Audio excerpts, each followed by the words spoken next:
Game week 12 in the Premier League. We got a live Q&A here with BigManBakar. Game week 12, we're fresh off the international break. We have a lot of injury news to go over, and we're going to be answering questions, of course. Bakar, how are you doing? Game week 12, almost a third of the way through the season. Yeah, hello, Adam. Thanks for having me. Hello, and welcome to all the listeners and viewers. Seems like quite a critical week. I mean, there's a lot to discuss. We were discussing this off air. There's Enzo, there's Semenyo, there's Gabriel. All these guys are fairly high owned, and there seems to be a lot of clouds hanging over these guys. Even captaincy is quite an important one this week, and the very small matter of when to plan for a free hit. So this week seems quite critical in the overall context of the season. Yeah, rotowire.com/soccer. As you can see, we got a free hit team right on the front, supplied by Bakar, and also all the top news, all the news going on this morning. It's been a busier Friday of press conferences because of all the news. Who should we touch on first? Should we touch on Semenyo? Should we touch on Gabriel? We know Gabriel is out. That one isn't surprising. I guess we can start there. Mikel Arteta just had his press conference. He said Calafiori didn't train, so that's another question in there. So how do we attack this defender situation? The good news is Mark Guéhi returned to training on Wednesday, so we don't have to worry about Guéhi. He is, along with Gabriel, the two most popular defenders. So we don't have to worry about Guéhi, but we still have to worry about Gabriel. How do we proceed here? Yeah, I think it's a bit tricky. I don't think there's any, let's say, clear-cut answer as to who the best replacement is. I think the best replacement is quite team-dependent. The likes of Virgil and Timber appear to be nice replacements on paper.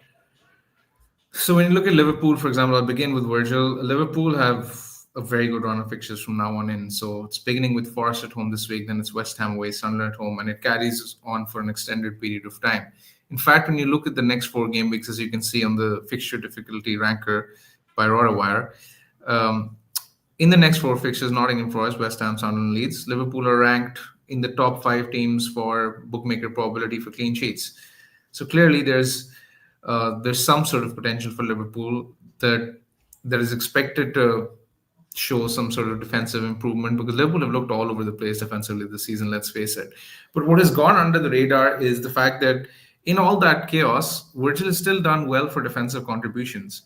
So I was actually pleasantly surprised to see that he's ranked just behind Senesi for defensive contributions this season. So now that adds an extra layer to his appeal, because defensive contributions this season, as we've seen, play a major part in our thinking.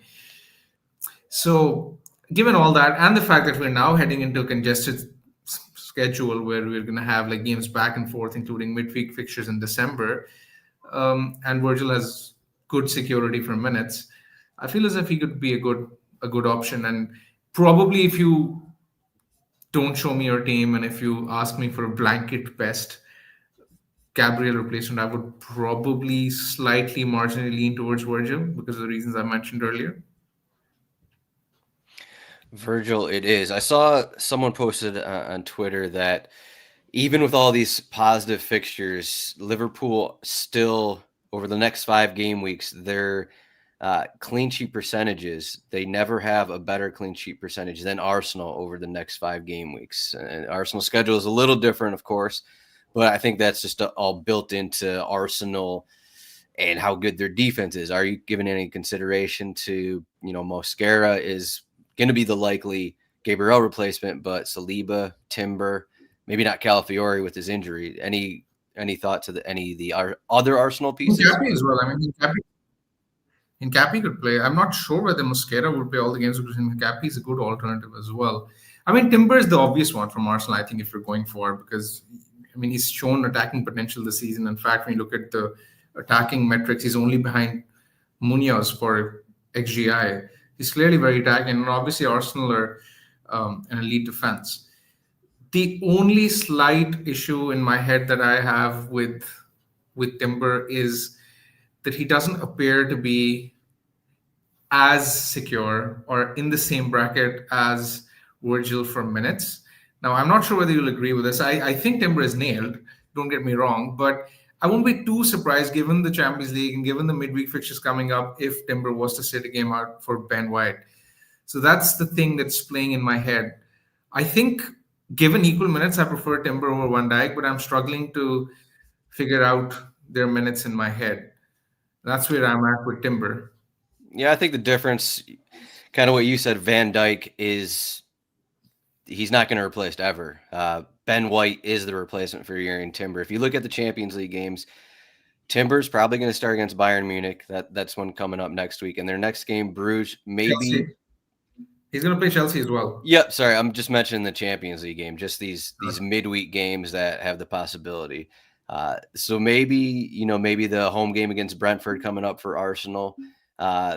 I think it is, as you said, more likely that Ben White comes in than Joe Gomez comes in for Virgil van Dijk or something like that. It's just not the same situation because Ben White is fit. I think that is the main thing. Timber was already dropped in a Champions League game against Olympiacos a couple months ago. So that is definitely more of a worry. But I'd say for at least the next 2 game weeks for Tottenham and then at Chelsea for Arsenal, you'd say, okay, Timber is definitely going to be starting. But once the fixtures start piling up, maybe not.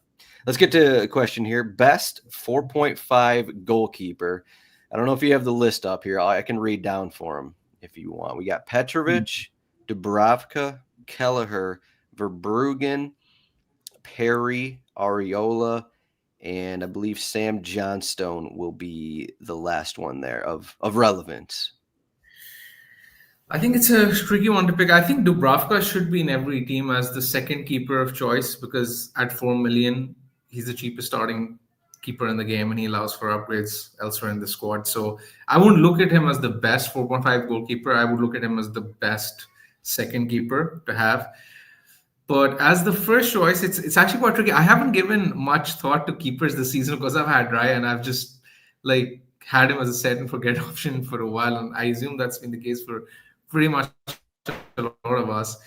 I think the Bournemouth defense is okay. So maybe Petrovic or Kelleher would be my shouts, given Brentford's fixtures and Bournemouth's fixtures that are coming up.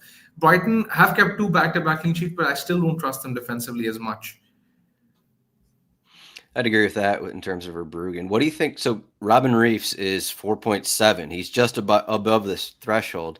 If you're in this range, would you just try and find the 0.2 to get up to Reifs? It seems like he's either going to get a save bonus or Sunderland have been very good. They're getting clean sheets. I mean, his point total is well above anyone in this range is kind of why I mentioned this. Yeah, I mean, it's a good question, but when you look at the fixture difficulty ranker, there are a lot of sea of red fixtures, in fact, that I see. You see they're playing Bournemouth, Liverpool, City in 3 of the next 4, and then Newcastle and Brighton as well. So that's not a good run at all. I think this is not the time to invest in Sunderland defense. The fixtures are just too bad. Yeah, Sunderland had a nice run of fixtures to open the season. Now we'll see as things turn up a little bit what they can produce going forward here. Otherwise, ahead of game week 12, we have the RotoWire cheat sheet up. We got the odds, predicted lineups. That is over on rotowire.com. But Arsenal are the biggest favorite this week, just barely above Liverpool home against Nottingham Forest, Chelsea at Burnley. Arsenal, of course, the North London derby. We'll get into captains in a little bit here. We'll still talk a little bit about injury situations. I think Antoine Semenyo, we've mentioned him in recent weeks. You let him go a couple weeks ago, but there's still plenty of people with Semenyo.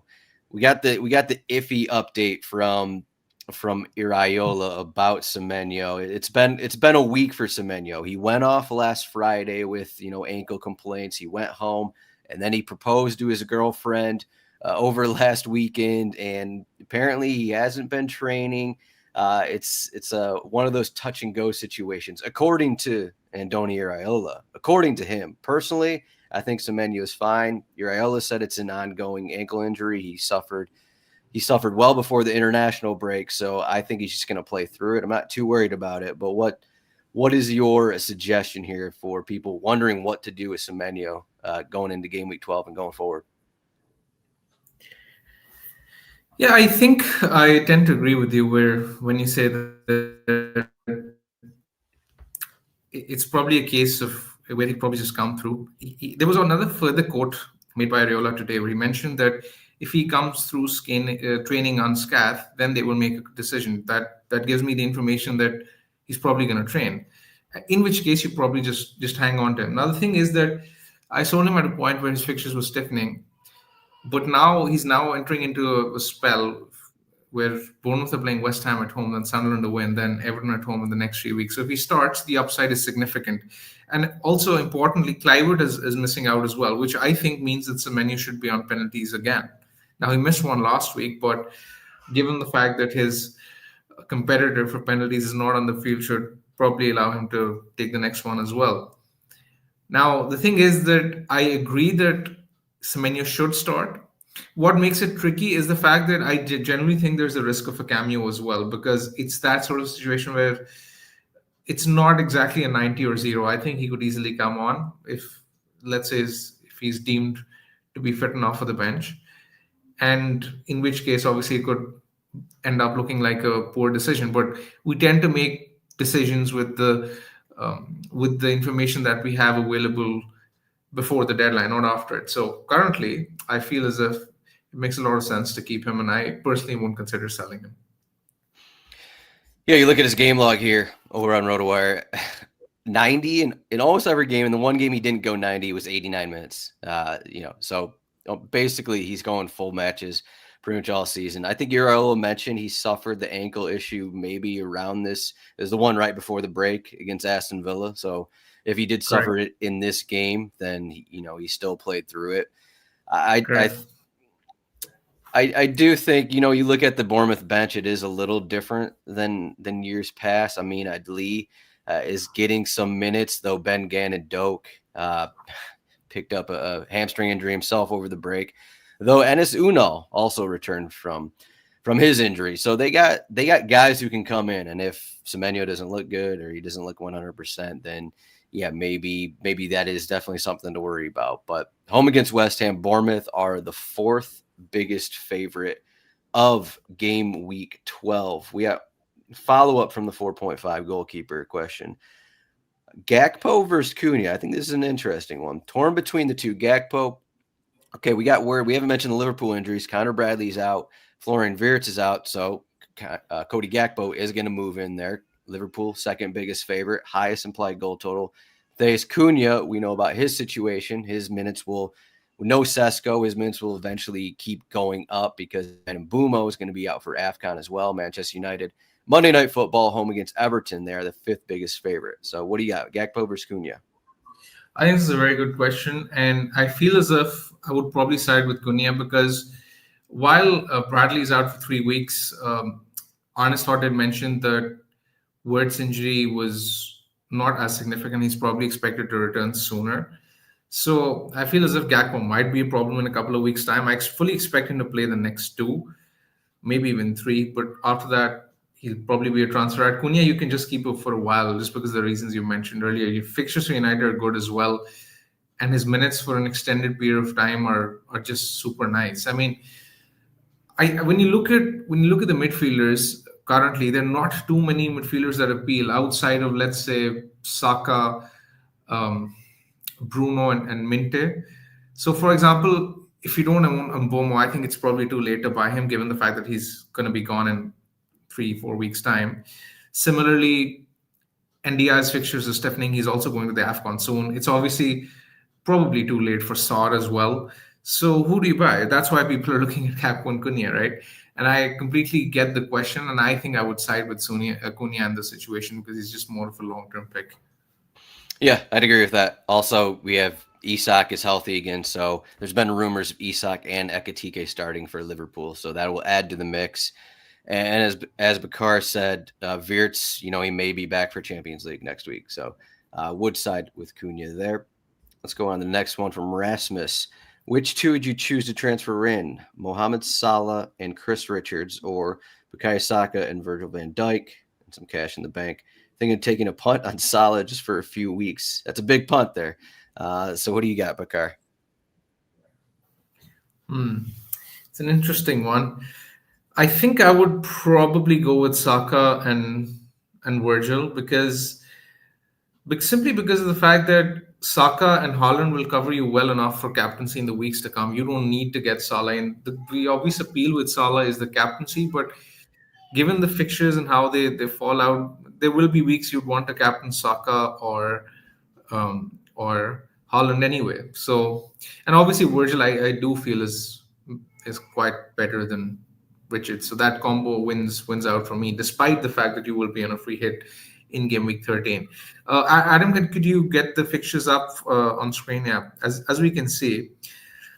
So in game week 13, Liverpool are playing West Ham. Now the appeal of the free hit in game week 13 is the fact that you can see Chelsea are playing Arsenal. Now the likes of Enzo, João Pedro, Arsenal defense, Saka, all these guys are very, very highly owned. And because Arsenal playing away to Chelsea, obviously it increases the upside for both teams. I would probably expect Chelsea to score, and I would expect someone like Enzo or João Pedro not to score too many points. And similarly, for someone like Saka, I don't see the game being like very, very high scoring. So that's the main appeal. People can jump on a lot of differential. So as you can see on the ticker, Liverpool are playing West Ham, Villa are playing Wolves. Now barely anyone has any Villa players, especially after the shenanigans earlier on in the season.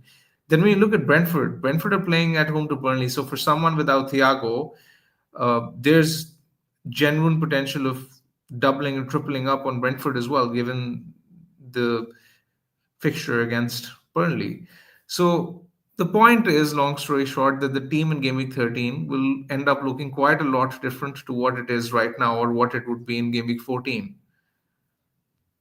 Yeah, it seems like over the next 2 game weeks, it's a variety of teams having good matchups from game week 12 to game week 13, outside of Liverpool, of course, which is why many people are on the Liverpool players right now. Here we go. Dubravka. Okay. Dubravka, DCL, Rodon, Van Heck, bench boost. Game week 12 bench boost. Dubravka home against Chelsea there for Burnley. What do you think? It's an interesting question. I do think DCL should start. I think he's the best Leeds striker. It's an okay fixture against Villa. I'm finding it tough to call. I think I would probably lean against the bench boost, because let's say if you still have the bench boost by now, I feel as if Game Week 18 will offer a better opportunity, especially with 5 free transfers in hand, because then you can sort of handpick your players for the bench boost, as opposed to right now, because obviously I assume a lot of people will have the likes of Gabriel, and there are more priority transfers to be made at this point in time rather than to improve the bench. So I would probably let it go. Yeah, I'd say, just looking at the matchups, it's not like any of these really stand out that much for these players. So I'd at least want a couple matchups to stand out, like Dubravka against Chelsea, Van Heck against Brentford, Rodon against Aston Villa, DCL against Villa. Yeah, Villa as well. So not like matchups that stand out. So I'd agree with Bakar there. A wildcard question. Would it be a waste to use wildcard on game week 16 and save the 5 transfers to play around the remaining AFCON game weeks based on how the matches go?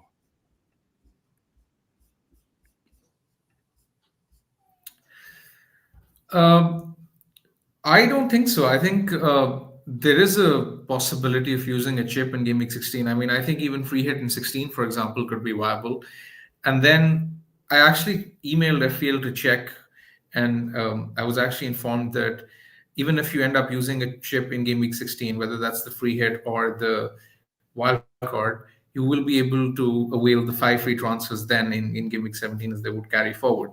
So I think it's fine if you want to use the wild card in game week 16 as well. But game week 16 sort of strikes to me as more of a free hit week than the wild card personally, because it's a week where, for example, City are playing away to Palace, which isn't exactly a great fixture. We've seen City slip up against Palace generally as well.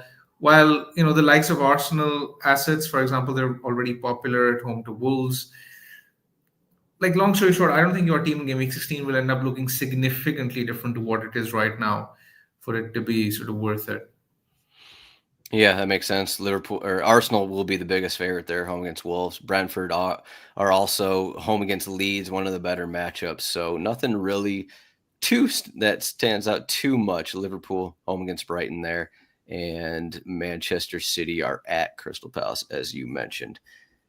Further question from Lost Musician. Also use the free hit game week 17. Okay. Player wise, any thoughts on Verts? We mentioned him a little bit. But yeah, thoughts on Verts here. Maybe Lost Musician hasn't received word. He's out this week. So I guess we'll give thoughts on Verts after game week 12. How about that? Yeah, he's probably out for a couple of weeks.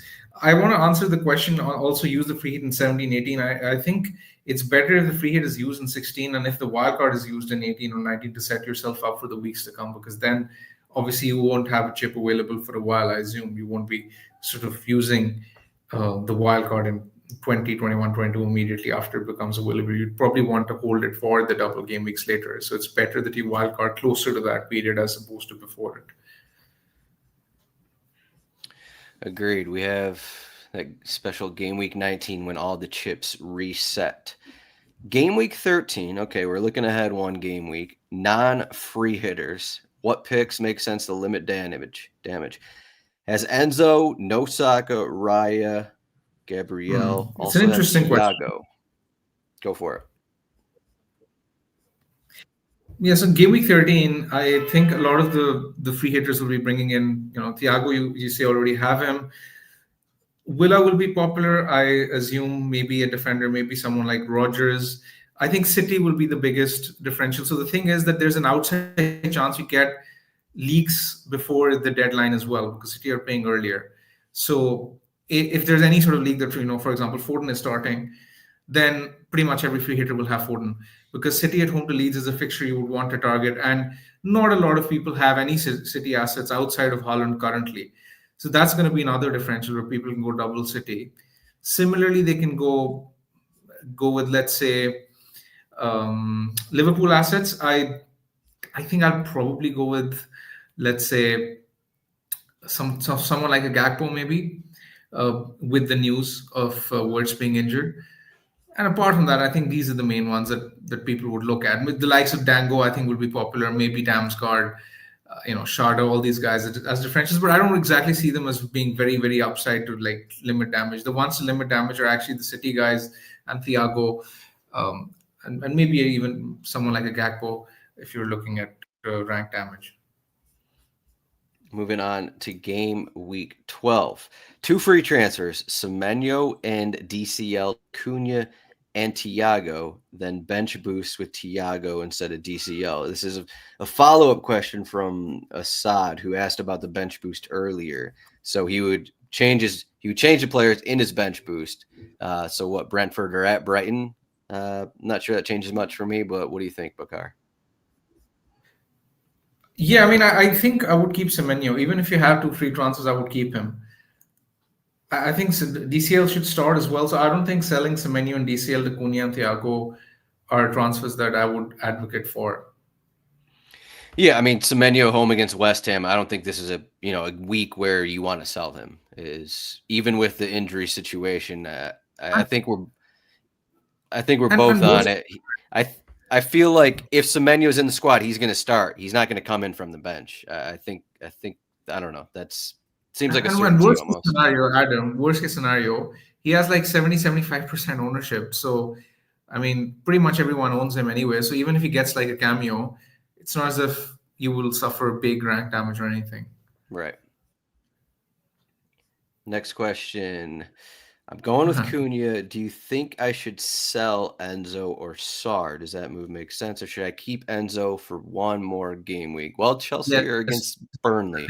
I would do that. Keep Enzo for one more game because week. Yeah, the logic behind that is that obviously Enzo has Burnley this week, but then I assume that game week 13 free hit would be very popular because Enzo has Arsenal.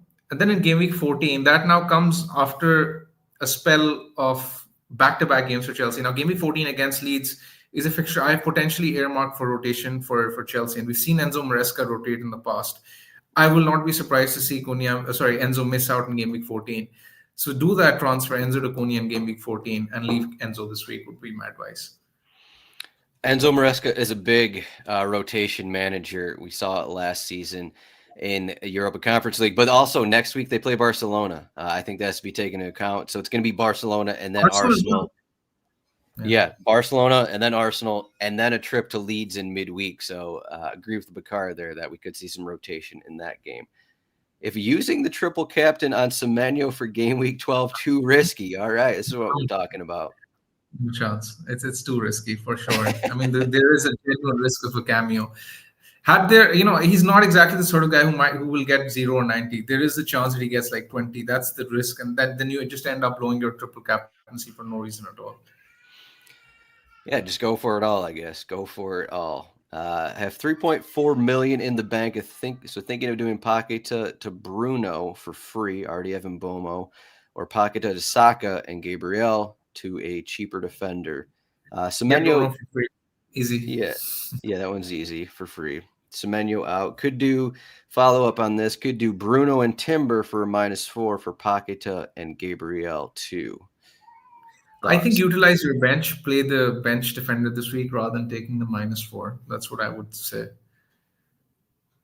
Yeah, always hard to take that -4. Hard to swallow that one. Unless something's guaranteed. Next question. Gabriel to VVD or Gabriel and Sar to Van Heck and Saka? Keep Sar this week. Sar has a good fixture against Wolves. I think I would just get Virgil. Big Virgil guy here. Yeah, Sar against Wolverhampton. I also want to touch very briefly on the captaincy as well this week, which I feel is quite significant. I personally feel as if I'm going to go against Haaland this week. And one of the reasons being, as you showed on screen, look at the projected goals scored. I mean, Arsenal are ahead of City. We've seen Newcastle at home this season being defensively stodgy. In fact, when you look at their data, so we've had, 11 games so far, Premier League games. They're ranked third for XG this season. Now I expect City to win and Haaland to probably score once, but I don't look at this fixture thinking City will win 4 or 5-0. So I think his ceiling, as opposed to normal, is a bit limited. And when I look at this data where Arsenal projected to score so many goals, I don't own Salah. I would have probably gone Salah. I don't own him. But looking at this data, I think I'm quite tempted to go with Saka currently. Saka over Haaland and Salah. I guess any thoughts of, we haven't mentioned João Pedro. That's a rarity at this point in the season. But João Pedro against Burnley. Any thoughts to Chelsea? They have the third highest implied goal total.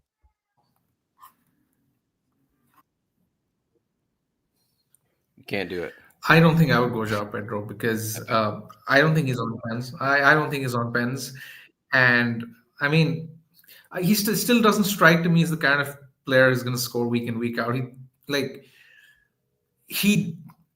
The only sort of pattern that I see with him this season is that he scores when I don't own him, and he doesn't score when I own. Yeah, it seems to happen a lot, I'd say. So we'll do Saka over Haaland. Any thoughts of, if people are looking for a Manchester United captain, would you side with Bruno over Mbomo and Cunha for if you're looking at that Manchester United match home against Everton captain? I think Bruno would be my go-to pick from United if I was picking one. Just because of his bonus potential, he tends to do really well whenever he gets any sort of attacking returns.